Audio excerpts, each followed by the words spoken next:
Sabe quando você ouve que o PIB subiu e pensa, tá, e o que eu tenho com isso? Bom, calma lá que no vídeo de hoje eu vou te explicar por que o PIB ele virou a fofoca oficial da economia e o que isso te afeta. E além de que o PIB por si só, ele não vai te explicar a história toda, tá? O PIB, basicamente, ele é a soma de todos os produtos que a economia produziu dentro do país num dado período de tempo. Ou seja, um ano, normalmente um ano, né, um trimestre, enfim, qualquer um dos dois, tem às vezes por semestre, depende muito de quem que está fazendo a análise, tá? Pensa mais ou menos como um placar de um jogo de futebol. Basicamente, o PIB é o somatório de tudo que foi gerado na economia. Ou seja, carros, alimentação, eletrônicos, tudo que foi produzido. É basicamente como cada item, cada produção seja um gol marcado pelo teu time. Ele é o somatório tanto dos bens quanto de todos os serviços produzidos. Ou seja, quando você vai numa clínica fazer um exame de rotina, ou então você contrata um serviço de um software produzido no Brasil, enfim, tudo que é feito dentro do Brasil e produzido por empresas brasileiras dentro do país entra no somatório do PIB, tá?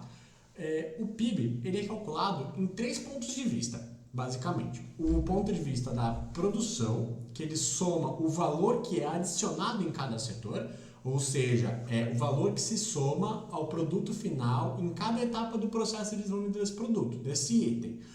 Pega, por exemplo, um item de um eletrônico.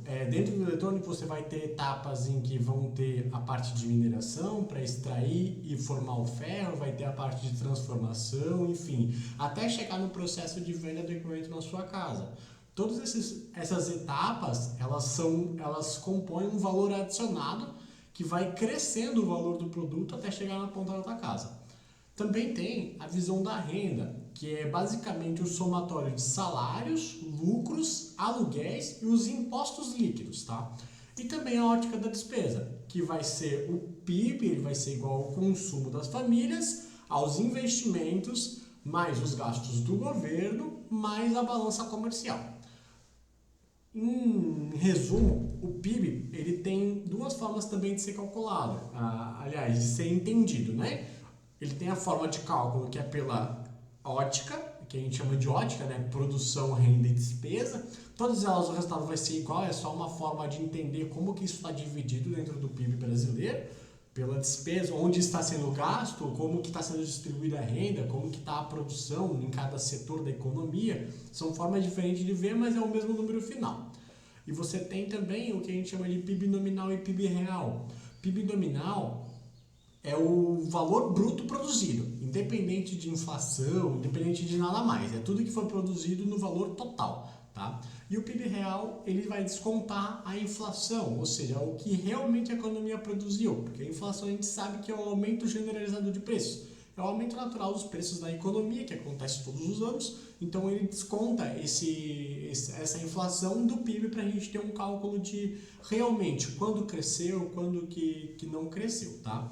E também tem um que a gente chama de PIB per capita, que ele é descontado da inflação, normalmente, tem tanto descontado da inflação quanto sem, mas normalmente se faz descontado, e ele divide pelo número de habitantes que temos na população brasileira, ou então numa cidade, enfim, num estado, e daí vai, tá? Tem todas as variações que a gente pode considerar. Mas é basicamente pelo número de pessoas, né? Então, digamos que no Brasil a gente tem mais ou menos 200 milhões de pessoas, então pega o PIB do Brasil e divide por 200 milhões. Aí a gente tem o PIB per capita. Então a gente imagina, por exemplo, né, que o PIB seja um bolo. Se o bolo ele cresce 2% e a população ela cresceu 1,5% no comparativo de um ano, vai lá, então a gente tem que o PIB, na verdade, ele cresceu realmente 0,5% no per capita.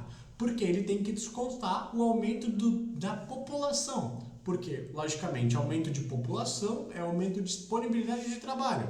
Aumentou a disponibilidade de trabalho, aumentou a renda gerada da população. Então é uma coisa que a gente tem que entender também e olhar também esse ponto para a gente entender o que o PIB explica e o que o PIB não explica, tá? E falando no que o PIB não explica, ele não consegue medir a distribuição da renda. Ou seja, um aumento, um PIB de 100 mil numa cidade per capita não necessariamente significa que todo mundo ganha 100 mil. Na verdade, ele pode acontecer de uma pessoa só ganhar 10 milhões e o resto todo mundo ganhar 100 reais, 200 reais. Claro que aqui eu estou extrapolando muito os limites, mas na prática é isso que acontece. Você tem pessoas que ganham muito e pessoas que ganham pouco. E com isso você tem um aumento da desigualdade, tá? O PIB ele também não vai conseguir definir a qualidade dos serviços que são públicos, né? Então ele não vai dizer se todo mundo vai ter energia na rua para andar até na sua casa, não vai dizer se vai ter asfalto, não vai dizer se todo mundo vai ter acesso à saúde, à educação de qualidade, enfim, ele não consegue medir essas coisas, né? Além disso, o trabalho doméstico, que é o não remunerado, ele não entra na conta. Então ele não consegue ser medido esse trabalho porque não tem um comparativo, não é algo que fica produzido para consumo da população. Então se você faz, ou sua mãe faz, enfim, um bolo, um pão dentro de casa, esses valores eles não entram na contagem e só entra o consumo, a produção do trigo que foi utilizado e assim por diante. Mas a própria produção do bolo, do pão, ele tem um valor agregado ali dentro que foi adicionado ao conjunto de fatores. E isso não entra junto no cálculo do PIB. Então a gente tem uma pequena defasagem, tá? Em relação ao que o PIB mede, o que o PIB consegue medir, em relação ao que na verdade é tudo produção, né? E na prática, por que todo mundo fala de PIB? Todo mundo fala de PIB porque na verdade ele é um termômetro que ele é bem rápido em relação à atividade da economia. Emprego, arrecadação, decisão de investimento das empresas. Ele está disponível ali para a gente utilizar como um medidor básico de, por exemplo, metas do governo, a dívida em relação ao PIB, a carga tributária, a meta fiscal. Tudo isso aí está junto. Basicamente, se o PIB cresce, os indicadores econômicos do governo, por exemplo, eles melhoram. Se o PIB ele cresce 2% e a dívida ela manteve em valor bruto ser estável, então significa que a proporção dívida-PIB ela reduziu. E assim por diante. Então, esses indicadores eles usam o PIB como a chave, como base para entender se está melhor ou pior. E assim por diante, tá? Mas vamos tentar olhar agora para o PIB, né? Como que a gente pode entender isso dentro da economia, já que eu te falei que o PIB por si só ele não conta a história toda. Basicamente, o PIB ele mede o crescimento da economia, só que não importa só crescer. A gente tem que entender como que a gente está crescendo, tá? Um crescimento baseado no consumo, mais uma vasta importação de mercadorias, ou exportação de bens primários, né, que é a produção agrícola, enfim, ele é um crescimento que ele é muito volátil, né? Você pode ter uma baita produção agrícola num semestre, num ano, e você ter um crescimento de 5, 6%. Como a gente viu até recentemente no Brasil, a gente teve um crescimento da parte agrícola de 7%. E foi isso que fortaleceu o crescimento do PIB nesse ano de 2025.